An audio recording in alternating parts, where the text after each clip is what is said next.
Hello everyone, and welcome back to the Hammered Corner. We have an extremely interesting video for you all today, and a first for me. We have an Anglo Gallic coin minted under Edward the Black Prince.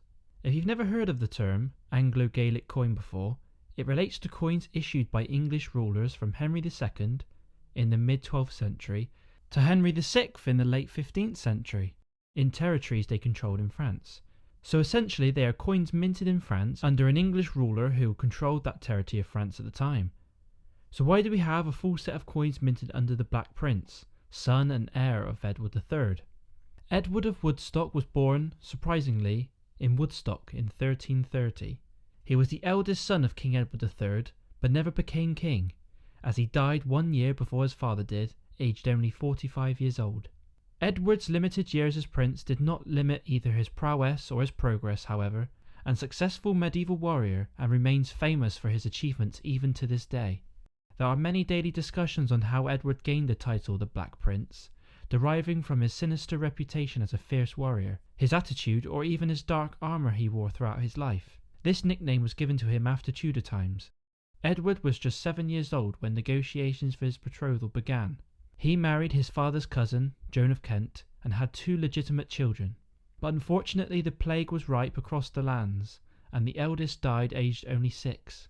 But their youngest child, Richard, went on to become England's Richard II on his grandfather's deathbed in 1377, 1 year after the Black Prince. The marriage of cousins was not unusual for royalty back in medieval Europe, and an array of mistresses had provided Edward with many illegitimate children by the time of his marriage, and this too was not unusual for the time. Edward was made Prince of Wales at aged 13, and 3 years later he had already proved himself in battle. The Battle of Crécy in northeastern France in 1346, and it was a total victory for England and devastating to the French. However, it is the Battle of Limoges where he is most remembered. England owned the town of Limoges, and Edward ruled over the town as Prince of Aquitaine, and that is where the beautiful coins minted under the Black Prince derives from.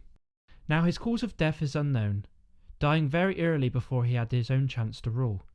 Disputes talk of cancer or nephritis, but others talk about complications that were conflicted with old battle wounds that he had gathered over 30 years.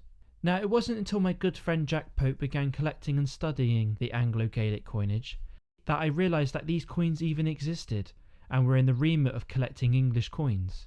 Now this denomination is called a Hardi d'Argent, translating to silver Hardi.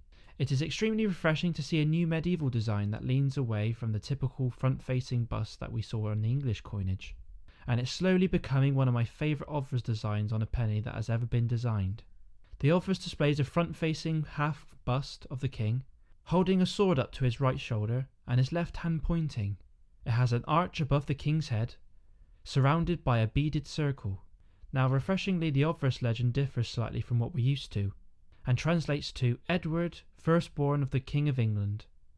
Usually with coins minted under kings, we are accustomed to seeing the sovereign's name, followed by the grace of God, King of England and France.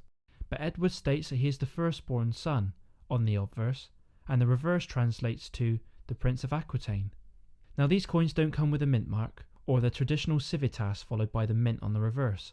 So how do we figure out what city it was struck? Well, my example was produced at the Bordeaux Mint, signified by the B at the end of the obverse legend. Now these pennies don't come cheap. Now I got this coin at a very fair price from my good friend Jack, who sold it to me for £130.